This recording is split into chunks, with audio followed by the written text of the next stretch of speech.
Silvern here with a build guide focused on dealing out as much elemental damage as possible for God of War Ragnarok. This is primarily focused on applying frost and burn status effects on enemies to take advantage of the bonus damage gained from switching in between the Axe and Blades of Chaos with the Extinguish Flames and Vaporize Frost skills, but we have also incorporated applying Shock, Poison, Bifrost, and Hex status effects into this build. To start with, let's go over the equipment you'll need for this. For the armor, you'll want the full set of Manny's Pauldron, Bracers, and Belt of Wisdom. For the Leviathan Axe, be sure to use the Grip of Radiant Reflection. This will allow you to immediately gain the permafrost charge on your axe after landing an R1 charge throw attack on any enemy as long as you don't get hit in the process. The light runic attack will be Winter's Bite, and the heavy runic attack will be Mists of Helheim in order to get some quick frost damage out. Next is the Blades of Chaos, which we will use the pommel of the Undying Spark for to increase damage on burned enemies. The light runic is Flames of Anguish, and the heavy runic is Atlas Eruption, both of which have max burn damage when at level 3. Last is the Draupnir Spear, with the Hind of Attuned Elements, which will do bonus damage against burned or frosted enemies. Equip Thrust of 1,000 Soldiers for the light runic attack to quickly charge the Maelstrom skill, and use Honor the Fallen for the heavy runic for some extra damage output. The shield we're going to use is the Dauntless Shield with the Rond of Affliction. This will allow us to do extra damage on status-afflicted enemies when doing shield strikes by consuming the ailment and causing an elemental explosion which can apply the same status to other nearby enemies. We'll use the Fury Spartan Rage to heal ourselves when needed, and the Hilt of Radil for your relic to allow us to apply a shock status effect to enemies as well. Don't forget about your companion! For this build, we have Freya with us. Equip her Mardal Sword to deal Bifrost damage, and Satyr Exhale as her runic summon to apply poison. Be sure to have the Runic Potency, Sigil Punishment, and Sigil Amplification accessories equipped for her to increase the amount of status that can be applied while also buffing melee attacks against hexed enemies. When you have the Amulet of Yggdrasil fixed and access to all 9 slots, here are the ones we recommend having in. Muspelheim's Force, Protection, and Essence to increase melee damage when the Permafrost, Immolation, or Maelstrom skills are fully charged. Vanaheim's Fortune, Honor, and Virtue to increase melee damage against status-afflicted enemies. Kinetic Resilience, Momentous Stride, and Memento of the Ailing are all good enchantments to use to keep your weapons charged as much as possible. But feel free to swap out one of these with the Attuned Runic Gem if you would like to increase the damage of your runic attacks so long as you are not having issues keeping your skill gauges fully charged.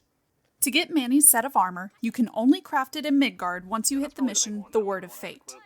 The Rond of Affliction is in a legendary chest in Alfheim after completing the Secrets of the Sands favor. To get the Hilt of Radil, you'll have to defeat Olaf Maltson at the end of Animal Instincts and then craft it at a workshop.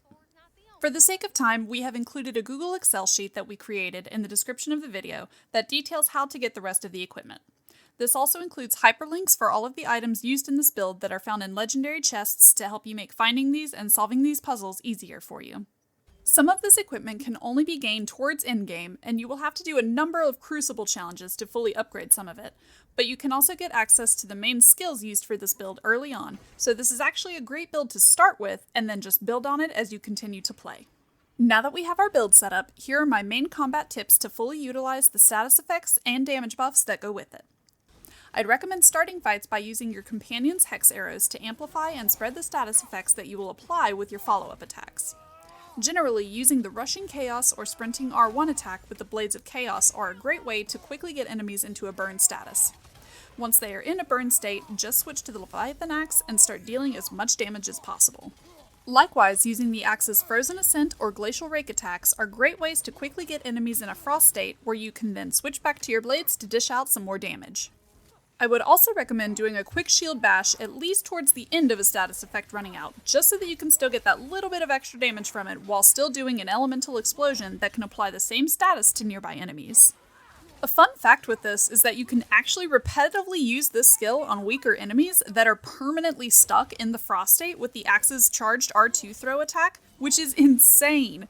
I honestly don't know if they meant for this to be a mechanic in the game though, so take advantage of it now in case they ever decide to patch it.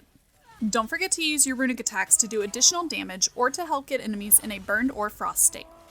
Be sure to use the spear when you want, since it will not only do extra damage to burned or frosted enemies, but it can also quickly apply status effects by using its special elemental siphon or charged R2 attack, which is a great combo to use with the spear's runic attacks. You can mix it up even more if you want to, though, by using your Relic to apply the Shock status effect, and by using Freya's Runic Summon to apply Poison buildup. One last recommendation I have is to make sure you are using the Permafrost, Immolation, and Maelstrom skills as much as possible, since we are using 3 enchantment slots to improve how fast it charges up. I usually find myself having the skill gauge fully charged by the time I have applied the Frost or Burn status effect to enemies, so I like to actually switch weapons first for the bonus damage. That way I can switch back to my other weapon when I need to reset the status effect and immediately use the skill to apply the status of that much quicker. And this is where the Axe's attachment is a huge help in building up the charge, since you can fill the gauge completely off of one charged R1 throw. So be sure to take advantage of this as much as possible. You could use the Scorch Sweep or the running R1 attack to charge the Blades of Chaos a decent amount, but it shouldn't take too long, honestly, with just spamming attacks either.